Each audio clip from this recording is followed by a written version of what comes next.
Assalamualaikum warahmatullahi wabarakatuh. Kami akan menyampaikan materi bab 11 toleransi sebagai alat pemersatu bangsa oleh kelompok 2 yang beranggotakan Alia Putri Andini, Arif Syarifahuddin, Fitriani Rahmi, Muhammad Danu Firmansyah. A. Pentingnya perilaku toleransi. Toleransi sangat penting dalam kehidupan manusia, baik dalam berkata-kata maupun dalam bertingkah laku.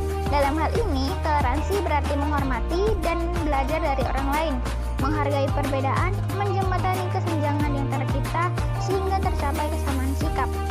Toleransi merupakan awal dari sikap menerima bahwa perbedaan bukanlah suatu hal yang salah. Justru perbedaan harus dihargai dan dimengerti sebagai kekayaan. Misalnya, perbedaan ras, suku, agama, adat istiadat, cara pandang, perilaku, pendapat. Dengan perbedaan tersebut diharapkan manusia dapat mempunyai sikap toleransi terhadap segala perbedaan yang ada dan berusaha hidup rukun baik individu dan kelompok masyarakat serta kelompok masyarakat dan kelompok masyarakat lainnya. Terkait pentingnya toleransi, Allah Subhanahu wa taala mengatakan dalam firman-Nya pada surat Yunus ayat 40 sampai 41.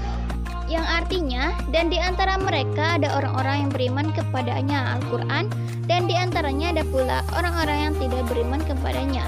Sedangkan Tuhanmu lebih mengetahui tentang orang-orang yang berbuat kerusakan. Yunus ayat 40. Dan jika mereka tetap mendustakanmu Muhammad, maka katakanlah bagiku pekerjaanku dan bagimu pekerjaanmu. Kamu tidak bertanggung jawab terhadap apa yang aku kerjakan, dan aku pun tidak bertanggung jawab terhadap apa yang kamu kerjakan. Yunus ayat 41. Quran surat Yunus ayat 40, Allah Subhanahu wa taala menjelaskan bahwa setelah Nabi Muhammad SAW berdakwah, ada orang yang beriman kepada Al-Quran dan mengikutinya, serta memberi manfaat dari risalah yang disampaikan, tapi ada juga yang tidak beriman dan mereka mati dalam kekafiran. Quran Yunus ayat 41, Allah Subhanahu wa taala memberikan penegasan kepada Rasulnya bahwa jika mereka mendustakanmu, katakanlah bahwa bagiku pekerjaanku dan bagi kalian pekerjaan kalian. Kalian berlepas diri dari apa yang aku kerjakan dan aku berlepas diri terhadap apa yang kalian kerjakan. Allah Subhanahu wa taala Maha Adil dan tidak pernah zalim. Bahkan Dia memberi kepada setiap manusia sesuai dengan apa yang diterimanya. Dari penjelasan ayat tersebut dapat disimpulkan hal-hal berikut. A. Umat manusia yang hidup setelah diutusnya Nabi Muhammad SAW terbagi menjadi dua golongan.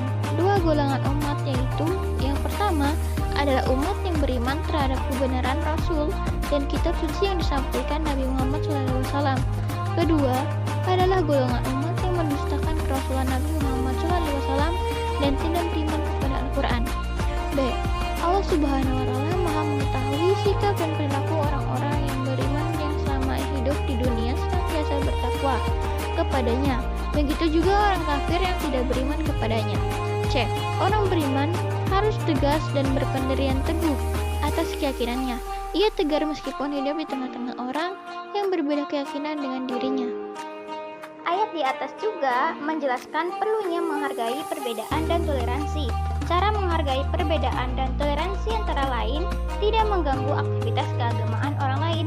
Rasulullah SAW bersabda, dari Ibnu Umar radhiyallahu anhu, sesungguhnya Rasulullah SAW bersabda, sebaik-baik sahabat di sisi Allah Subhanahu wa taala adalah yang paling baik di antara mereka terhadap sesama saudaranya, dan sebaik-baiknya tetangga di sisi Allah Subhanahu wa taala adalah yang paling baik di antara mereka terhadap tetangganya. HR At-Tirmizi. B. Menghindari diri dari perilaku tindak kekerasan. Permusuhan berasal dari rasa benci yang dimiliki oleh setiap manusia. Sebagaimana cinta, benci pun berasal dari nafsu yang harus bertumpu di atas fondasi akal. Permusuhan di antara manusia terkadang karena kedengkian pada hal-hal duniawi seperti pada kasus Qabil dan Habil, ataupun pada kisah Nabi Yusuf alaihissalam dan saudara-saudaranya. Terkadang pula permusuhan dikarenakan dasar ideologi dan keyakinan yang berbeda. Akhir-akhir ini sering sekali tindak kekerasan disebabkan oleh pemahaman dan keyakinan yang berbeda. Karena perbedaan keyakinan dan pemahaman, banyak orang yang menghujat berat dan berakhir dengan kekerasan.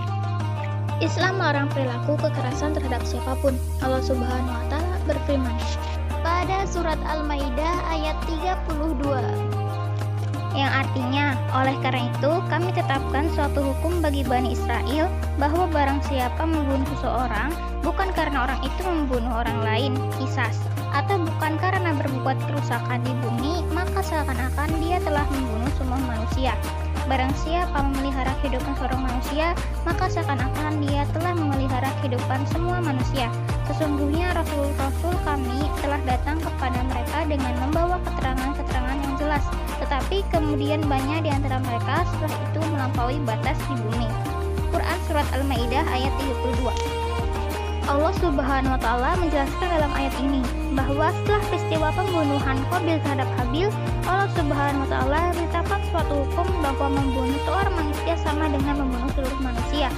Begitu juga menyelamatkan kehidupan seorang manusia sama dengan menyelamatkan seluruh manusia. Ayat ini menyinggung sebuah prinsip sosial di mana masyarakat bagaikan sebuah tubuh, sedangkan individu-individu masyarakat merupakan anggota tubuh tersebut. Apabila sebuah anggota tubuh sakit, maka anggota tubuh yang lainnya pun ikut merasakan sakit. Begitu juga apabila seseorang berani mencemari tangannya dengan darah orang yang tak berdosa, maka pada hakikatnya dia telah membunuh manusia-manusia lain yang tak berdosa. Dari segi sistem penciptaan